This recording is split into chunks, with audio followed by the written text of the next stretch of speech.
Hello everyone, welcome to Level Change channel. My name is Claudio Fonseca. I'm a real Boeing 777 pilot and I'm very happy to record a new video about the Pmdg 777. So today I'm going to talk with you about some improvements that I think it can happen on this airplane. Part of this video is designed to reach Pmdg, so they can think about a fix for a small detail on the electronic checklist. And the second part of this video is going to show you one misbehaving of the autopilot.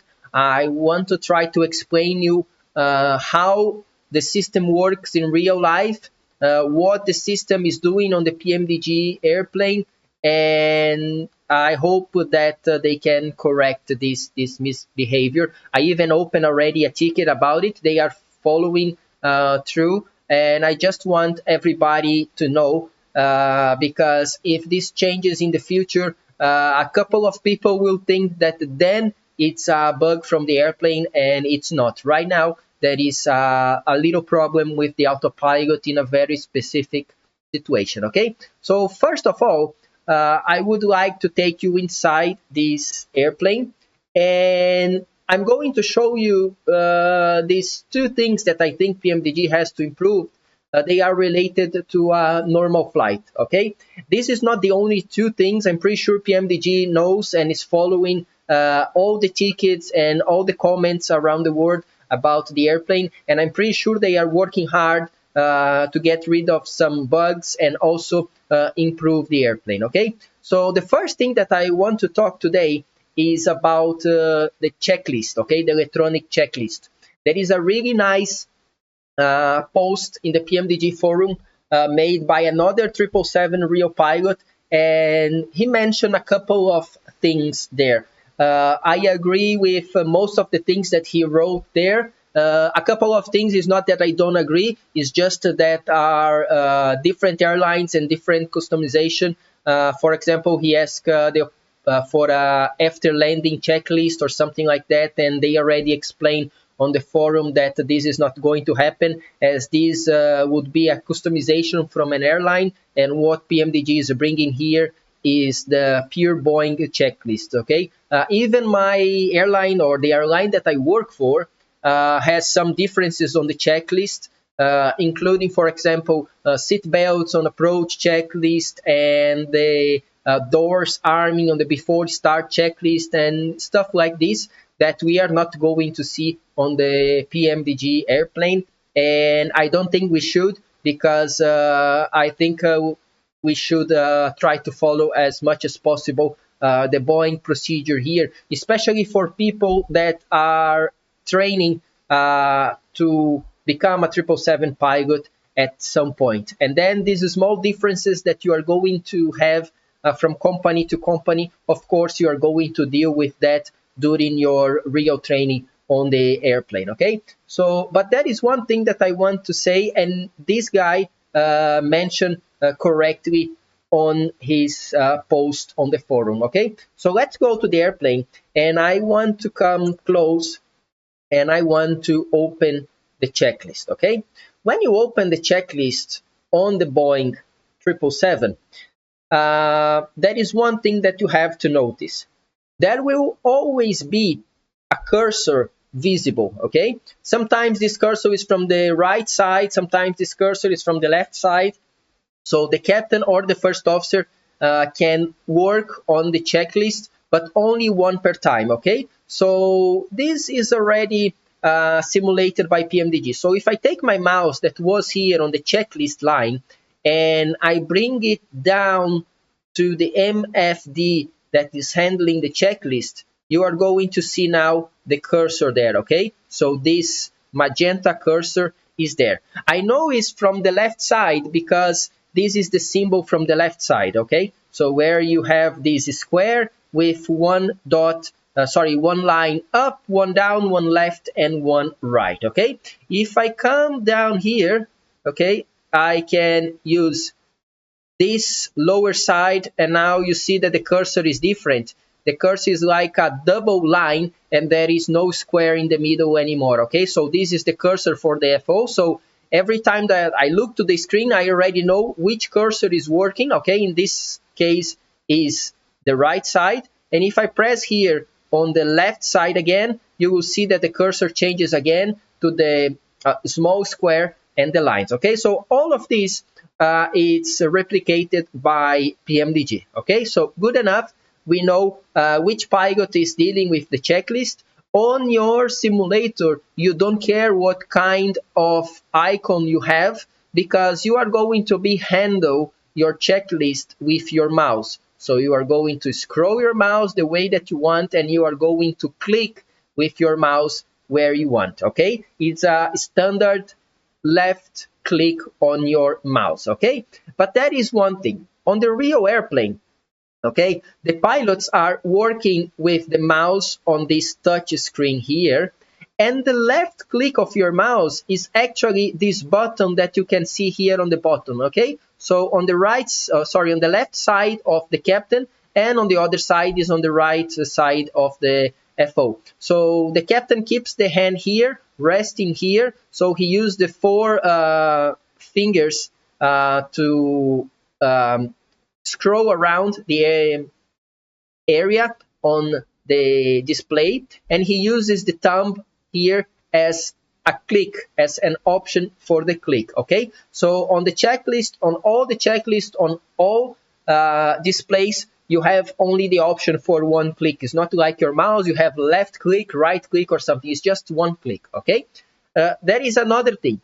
Right now, you can see that on this before taxi checklist, there is a box around the anti-ice line. Okay, this box is what Boeing calls current line item box. Okay, which means it highlights the current incomplete line item. Okay, so basically when you open the checklist for the first time, it doesn't matter where your cursor is or it was before, it's going to jump straight to the first marking that you can click to complete the anti-ice line in this case. Okay, once you click on this one, and I'm going to click now, you see that the box goes to the recall, and on the real life the cursor will jump to the next line automatically. So the cursor will jump here.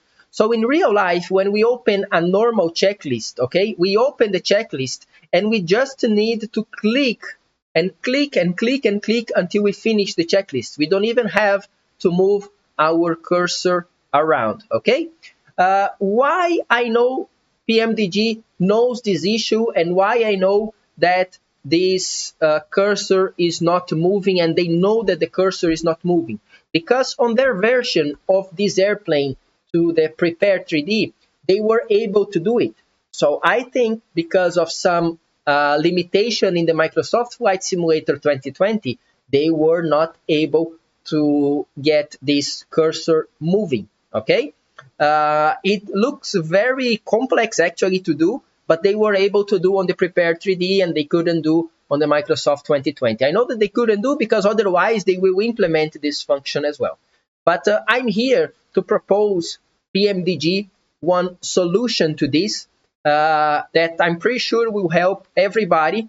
And my solution is, even though we have our mouse to move around and click where we want, okay, I would recommend for Pmdg to create a button here on the let's say on the real button for the mouse on the airplane. Okay, and I would tell Pmdg that every time you push this button, or of course if you create a shortcut on any joystick or even on your keyboard to match this button, what I want is when you press this button that the checklist will complete the current line item box. Okay, So in this case, I don't really care where my mouse is. My mouse can be even down here or even out of the page, but each time that I press this new button that they would create, it was going to complete the current highlighted line. Okay, so in this case, let's say I take a shortcut for this as I don't know, maybe the letter Zulu in my keyboard. So every time I press Zulu, then the airplane will tick the next line. Okay, so in this case, we'll tick flight controls.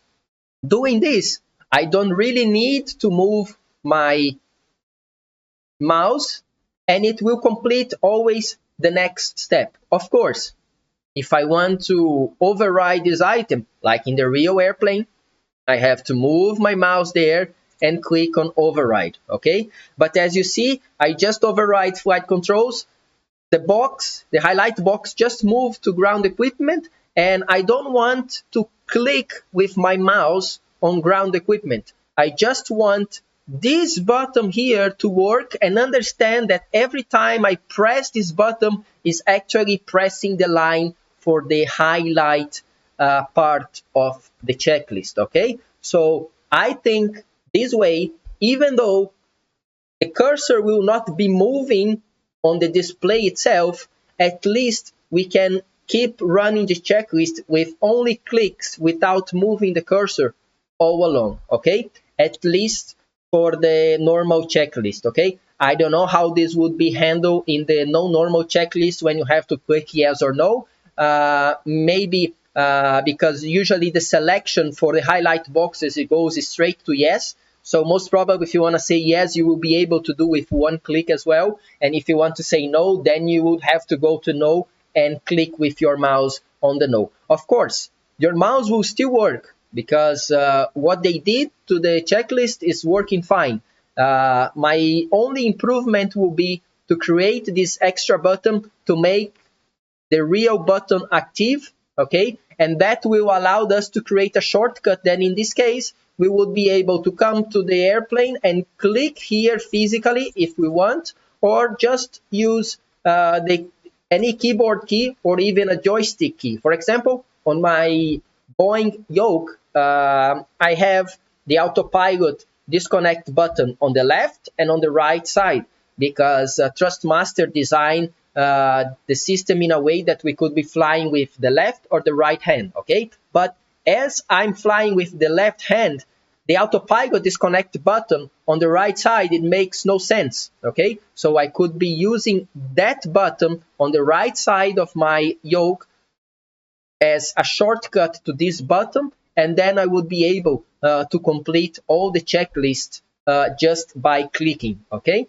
So I don't know if PMDG already think about it. I know that they were not able to make the cursor moving, but they don't really need the cursor moving as they have the highlighted box. So just explain people, once you have the highlighted box, if you use the physical airplane button or any shortcut that will relate to that button, it is going to tick the highlighted line, okay? So this is the first of the two things that I want to talk to you, okay? I will try to send this video to PMDG, and I really hope that they can watch the video until this part so they can think about options to improve the checklist, okay? And once again, I'm starting this video thinking about normal procedures, okay? There are a couple of things that they can improve about normal, but just about normals, this thing about the checklist, it came out this idea, so I think it's good telling. Maybe they had this idea, maybe they cannot implement, but if they cannot, I hope that they can give some information to us. But I don't think it's really, really difficult, okay? I think they can do it quite easy, this kind of programming, okay? So I'm going to come back with the second part of the video in a second. Okay, here we are. Now for the second part of the video, some misbehaving of the autopilot system, okay? What I want to show you is that once you are in VNAV, like we are right now, cruising at flight level 300, you will see in this case VNAV path is engaged, and our current altitude is the same as our selected altitude on the autopilot. Okay. Um, in real life, if you are in a situation like this, okay, you are in cruise, or anytime you are on VNAV, it doesn't matter, VNAV out, VNAV path, okay, and you are level at the same altitude as the MCP. If you press flight level change, and I'm going to press flight level change now, it would engage, okay? So in real life, it would engage. You can notice that I'm pressing flight level change and it doesn't engage, okay? In real life, as I press flight level change, the airplane will start to calculate a climb or a descent towards my MCP altitude. As my MCP altitude is my current altitude, actually what happened is from flight level change, the airplane will automatically engage in altitude hold. So what we were going to do is out engaging on the FMA, okay? So by pressing flight level change, you will see out engaging, okay? It's something like if you are in VNAV and you press flight level change, you will get out, okay? But most important than getting out is that your speed window also opens, okay? So let's say that you are on vertical speed, okay? If you are on vertical speed and you press flight level change, it's also not working because Pmdg didn't code flight level change to work when your current altitude is the same as your selected altitude, okay? And on the real airplane, it worked, okay? I tested yesterday and I even checked the manuals that the only time flight level change doesn't work is when you are on the approach mode, okay? And that's below 1,500 feet, okay? When you have localizer glide slope capture and you are below 1,500 feet. And this is not because flight level change speed, is because the approach cannot be disengaged below this altitude, okay? So any other mode that you are flying, VNAV or vertical speed, okay, and you press flight level change, it works by changing the FMA to out and opening the speed window, okay? Something like it's going to happen with the hold mode, okay? So it's going to work like this. What is the difference between pressing hold and pressing flight level change?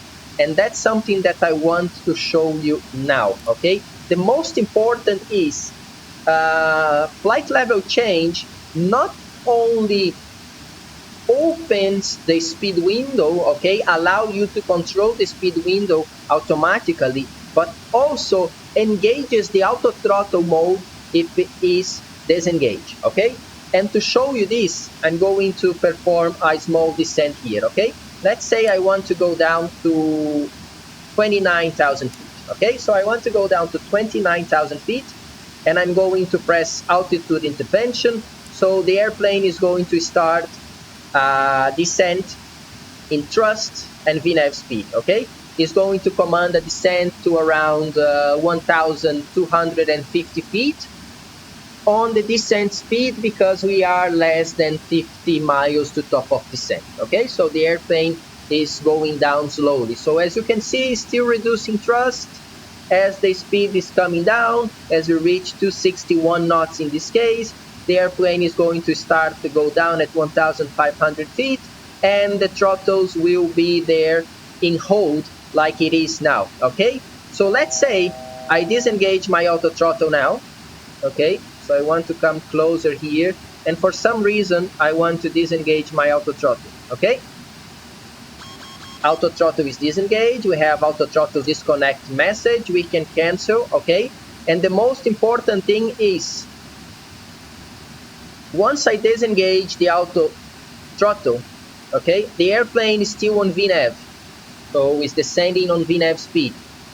When it reaches 29,000, which is the commanded altitude, the airplane is going to level up at that specific altitude. And because my auto throttle is disengaged, there will be no thrust increase to maintain my current speed of 261 knots. So VNAV out, the airplane engages, and my thrust levers, they do not move because my auto throttle is disengaged, okay? That's why many real 777 pilots, when they have a misbehaving or they did the wrong selection on the autopilot itself and they want to protect the flight with auto throttle engaging and command a certain speed, they always press flight level change. For example, if I press altitude hold, you will see that it changes to out, but it does not engage my auto throttle, okay? So I can even go back to VNAV, or in this case I'm not going to do because it's going to happen something else. But let's say that I was still in VNAV or in VNAV out or in out, which is the same, and I press flight level change, you are going to see that not only the speed window will open, look, it doesn't work. Again, because Pmdg doesn't allow me to select flight level change with this altitude set at the current altitude, okay? So I have to change, I will change only by 1,000 feet or 100 feet. But what happens is, when flight level change is working and I press flight level change, auto throttle engages in speed mode. And this Pmdg is doing correctly, okay? And that's the main reason why real pilots, they want flight level change working, okay? Because they know that when they press flight level change, they will have the speed that is under control according to any speed that they select, okay? And that the auto throttle will engage, okay? If the auto throttle arm switches, they are armed, auto throttle will engage and will maintain the desired airspeed, or will increase thrust to maintain the desired airspeed, or is going to reduce thrust to reduce to the desired airspeed, okay? So it's very important for me, at least as a real pilot, that Pmdg solves this issue, because this is something related to a normal flight.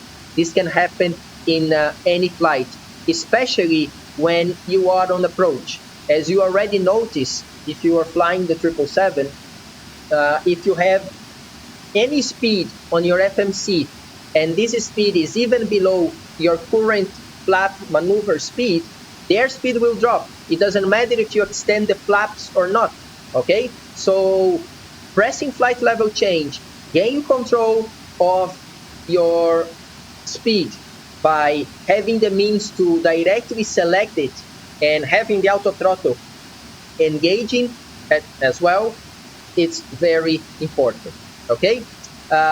Once again, this issue only happens when you are with your current altitude the same as your selected altitude, okay? So if I want to go back to VNAV here, okay, I go back to VNAV, the airplane is going to stay in VNAV out, okay? So once again, if I press flight level change, it doesn't work because of this issue. But another thing that I want to tell you today is what we do then while Pmdg doesn't correct this procedure. And actually there is another way to do almost the same thing. That will be pressing the hold, okay? But have in mind that if you press hold and you have your auto throttle disconnected, let's disconnect the auto throttle again. Okay, auto throttle disconnected. So once you disconnect your auto throttle, if you press altitude hold, the auto throttle does not connect, okay? So that's why flight level change is important, once again, because it connects the autopilot as well. But let's say I'm on VNAV, okay, like this, and my airspeed is dropping, and let's say I select now 170 knots, okay, and then my airspeed is dropping towards 170 knots, okay, as you can notice, okay. Let's say that I notice this, my flight level change doesn't work, still, by Pmdg still doesn't work. Altitude hold is an option, yes, you can click altitude hold and then change the airspeed that you want, but have in mind this will only work if your auto throttle is connected, okay. So let's go back to VNAV. Okay, what you can do, if your auto throttle is connected as well, just like altitude hold, you can open the speed window and then change the speed that you want, okay. Once again, why I'm not always doing just like this, just opening the speed window, because just by opening the speed window, the auto throttle will not reconnect, okay. And I show you. So I close the speed window one more time, the speed is reducing. I'm going to disconnect my auto throttle, okay. So auto throttle disconnected. I can clear this message, and now I press speed intervention to open the altitude, to open the speed. I can even increase this to 250 knots, 260 knots, but as you can see, the airplane is not following because the auto throttle is disconnected. Usually you keep the auto throttle connected all the time, but one more time, as a real 777 pilot, when you want to make sure your full automation is there, you press flight level change. There are other instances where you are going to press flight level change. For example, if you just did a TKS array, you did a TKS array and you are close to your altitude again, you are coming back to your normal flight, it's very useful to press flight level change because you will have the flight director pointing where you want the airplane, and also you are going to have the auto throttle reconnected as you disconnected the auto throttle, for example, for a TKS maneuver. It's the same thing for, let's say, a wind shear. You have a wind shear after takeoff, so you perform the wind shear maneuver, and let's say that your initial altitude restriction is 5,000 feet. So you are already reaching 5,000 feet, so you can level off your airplane, but because you had your throttles full forward because of your wind shear maneuver, the speed is going to keep going up. And most probably you still have the airplane in the takeoff configuration and something like that, and you don't want your airspeed to go. So the easiest way to keep the airplane climbing or level at that altitude and engage in auto throttle again is just with one press on flight level change. Of course, anytime, and this is another tip that I'm going to give you for the, let's say, the non-type rated pilots on the 777, if you have a situation like this, okay, and you open the speed window, the throttles are not moving, you are still losing the speed because the auto throttle is not connected, you do have your auto throttle button here, so you can press auto throttle button, and then you have the speed there, so the auto throttle is working again, okay? Once again, there are many ways to control this airplane, but for a real 777 pilot, it's very important that the flight level change works at any time, engages the auto throttle if it's not engaged, and open the speed window. So with one click, I have full control of my airplane again, okay? Guys, I hope you like this video. I hope Pmdg can have a look on this 30 minutes video. And this is more information about the ticket that I opened about the flight level change issue. And my tip for Pmdg, if I can say that I can give Pmdg a tip, to work on a button for the checklist to complete the current highlight line, which is something that they already implemented on the checklist. Okay, so thank you so much, guys, one more time, and I see you next time. Bye bye.